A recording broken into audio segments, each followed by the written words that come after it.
नमस्कार, आपण पाहतो आहात युग बदल न्यूज मराठी। राज्य शासनाने जाहीर केलेले 31,628 कोटी रुपयांच्या मदतीचे पॅकेज म्हणजे फसवणूक होय, शेतकरी संघटनांकडून निषेध। शासन निर्णयाच्या मदत पॅकेजची शेतकरी संघटनेकडून होळी। राज्यात अतिवृष्टी, पूर आणि विविध नैसर्गिक आपत्तीमुळे शेतकऱ्यांचे मोठ्या प्रमाणात नुकसान झाले आहे। बाधितांना दिलासा देण्यासाठी राज्य शासनाने जाहीर केलेले 31,628 कोटी रुपयांच्या मदतीचे पॅकेज हे केवळ आकड्यांची हेराफेरी असून प्रत्यक्षात शेतकऱ्यांच्या हाती काहीही पडणार नाही असा आरोप करीत राज्यभरात शेतकरी संघटनेने गुरुवारी राज्यव्यापी आंदोलन केले।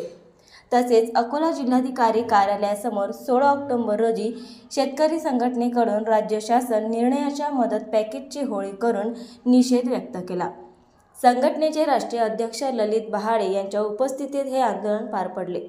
या आंदोलनात मोठ्या संख्येने शेतकरी सहभागी झाले होते। यावेळी संघटनेचे सोशल मीडिया प्रमुख विलास ताथोड, विनोद मोहकार, कांचन जांभळे, विजय खन्नाडे, विलास पाटील वसू, सुरेश जोगळे, राजाभाऊ देशमुख, सतीश उंबरकर, सुगत भटकर, दादाराव गवई, सुनील दोड, अरविंद तायडे, भीमराव गणबोज, राम निचळ, देवीदास कावरे, भीमराव रांदे, भीमराव नगराळे, तोताराम धुवे, तुषार पिंपळे, गजानन कंसारे यांच्यासह इतर शेतकरी बांधवांचा मोठ्या संख्येने या आंदोलनात सहभाग होता।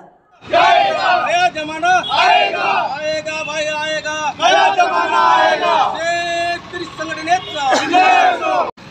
शेतकरी संघटनेने या सरकारने 9 तारखेला रिलीफ पॅकेजवरून जे काही गव्हर्नमेंट रेग्युलेशन काढलं होतं, म्हणजे शासन निर्णय काढला होता, त्या शासन निर्णयाचा निषेध म्हणून या गव्हर्नमेंट रेग्युलेशनचा जाळण्यात, म्हणजे त्याचा निषेध म्हणून तो जो काही निर्णय होता तो टाळण्यात आलेला आहे।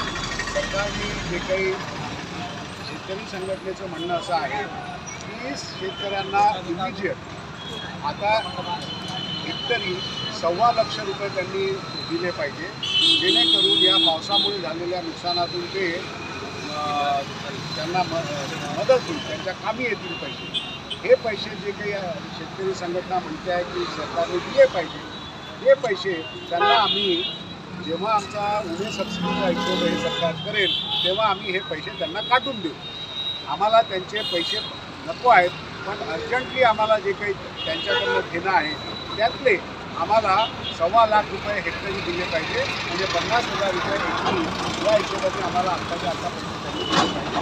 यासाठी असं त्या याच्यामध्ये कुठलंही कलम नसल्यामुळे त्या गव्हर्नमेंट रेग्युलेशन 9 तारखेच्या आम्ही आज हा गव्हर्नमेंट रेग्युलेशन जाळलेला आहे, हा शासन निर्णय जाळलेला आहे। हेही कलेक्टर ऑफिसच्या समोर, म्हणजे जिल्हाधिकारी कार्यालयाच्या समोर। नवीन अपडेट मिळविण्यासाठी चॅनलला लाईक आणि सबस्क्राईब नक्कीच करा।